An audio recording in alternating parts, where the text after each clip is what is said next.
आशीर्वाद के साथ रही उपस्थित जनता जनार्दन के स्वर में पहली प्राण आशीर्वाद के कामना हो। एक स्वर्गीय दद्दा राम कैलाश गुरु जी गाए, लेकिन एक लाइन हम गाइला आज के समाज में, आज के युवा पीढ़ी के अंदर जो विचार आइल बा, बदलाव आइल बा, इ बदलाव के देख के एक लाइन हमार मन करेला, हमार गीत बा पर्सनल हमारे हो। कैसे गाइला भैया?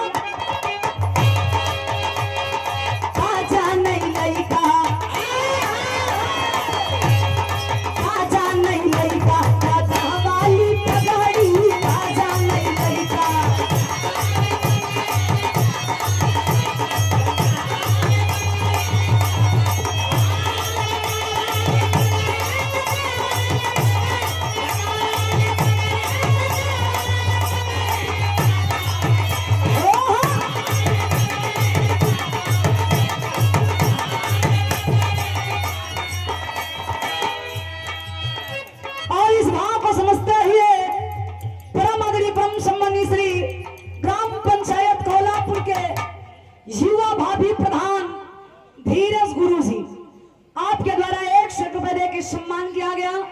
चरणों में प्रणाम आशीर्वाद के साथ रही उपस्थित जनता जनार्दन के स्वर में पहली प्रणाम आशीर्वाद के कामना हो। तब के बाद था आज के समय में लड़का शिक्षित शिक्षित होने के बावजूद वो अपना संस्कार खो रहे हैं। पहले के जमाना शिक्षा नहीं रहे, लोग अनपढ़ रात रहन, लेकिन मर्यादा में रहे, संस्कार में रहे। आज के लोग शिक्षित होवन लेकिन संस्कार विहीन होवन।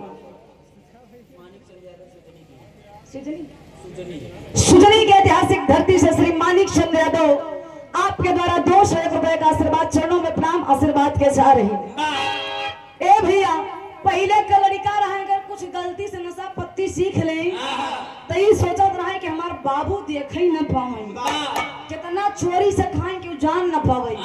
आज का लड़का बगले बैठ जाइए चार पाई कहीं बाबू बड़ी अमल लाग वे पीरे बनौते अब बिना खाए जाम गड़बड़ा था। बाबूओ कहीं बेटवो खाए कोनो दिक्कत ना।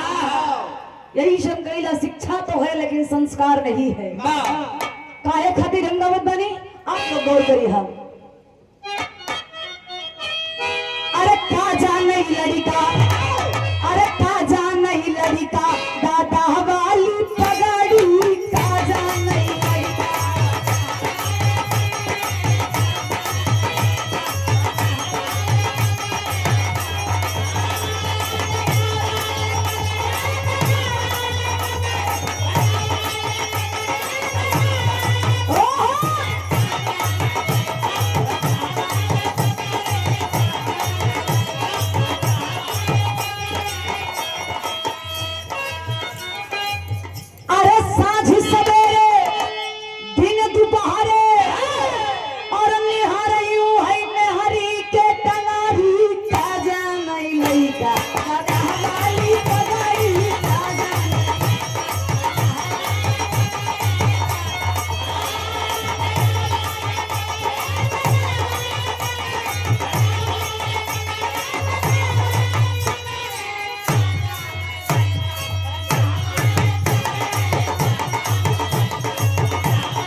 ओहो ये हमार माई बहन के गीत है।